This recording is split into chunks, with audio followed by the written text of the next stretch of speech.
जी हाँ दोस्तों, स्वागत है आप सबका हमारे चैनल ज्ञान गोली पर। आप सब समझ ही गए होंगे, आज हम बात करने वाले हैं साइक्लोन निसर्ग के बारे में। जी हाँ दोस्तों, साइक्लोन निसर्ग के बारे में और उससे जुड़े कुछ फैक्ट्स के बारे में।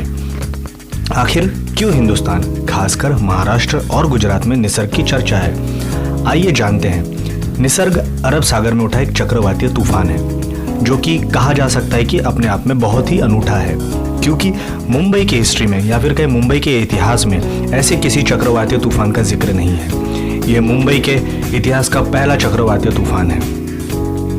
अब प्रश्न यह पड़ता है कि इस चक्रवातीय तूफान का नाम निसर्ग क्यों रखा गया है। आइए इसके लिए चलते हैं हम वर्ष 2004 में। चक्रवातीय तूफानों के नाम रखने की शुरुआत 2004 में विश्व मौसम संगठन ने चरणबद्ध तरीके से की।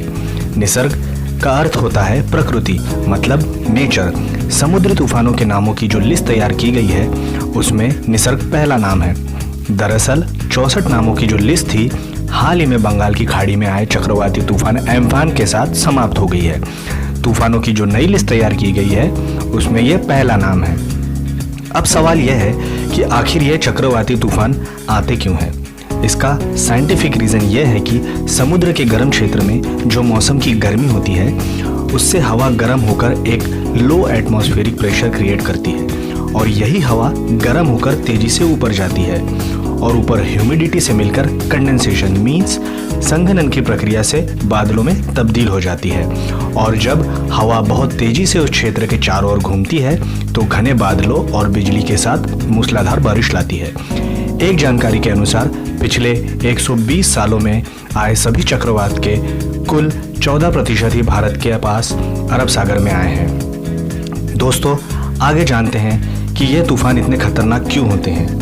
इंडियन मेट्रोलॉजिकल डिपार्टमेंट के अनुसार यह चक्रवात ईस्ट सेंट्रल अरब सागर के ऊपर पणजी के पश्चिम दक्षिण पश्चिम से 280 किलोमीटर दूर है और साथ ही मुंबई के दक्षिण और दक्षिण पश्चिम से 490 किलोमीटर दूर है।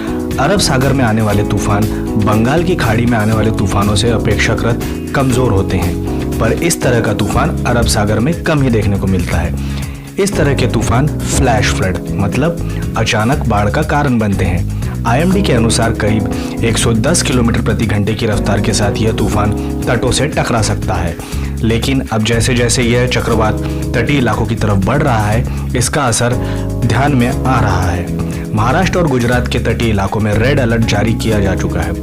NDRF national disaster response force की 10 टुकड़ियां पहले ही तैनात की जा चुकी है और साथ ही सिंधुदुर्ग, रत्नागिरी, पालघर और नासिक थाने में फ्लैश फ्लड की चेतावनी दी जा चुकी है। सरकार द्वारा चेतावनी जारी की गई है कि तटीय इलाकों से दूर रहें और सुरक्षित अपने घरों में रहें। यह सब जानकारी आपको कैसी लगी हमें कमेंट करके ज़रूर बताएं और हमारे चैनल को लाइक और सब्सक्राइब ज़रूर करें। धन्यवाद।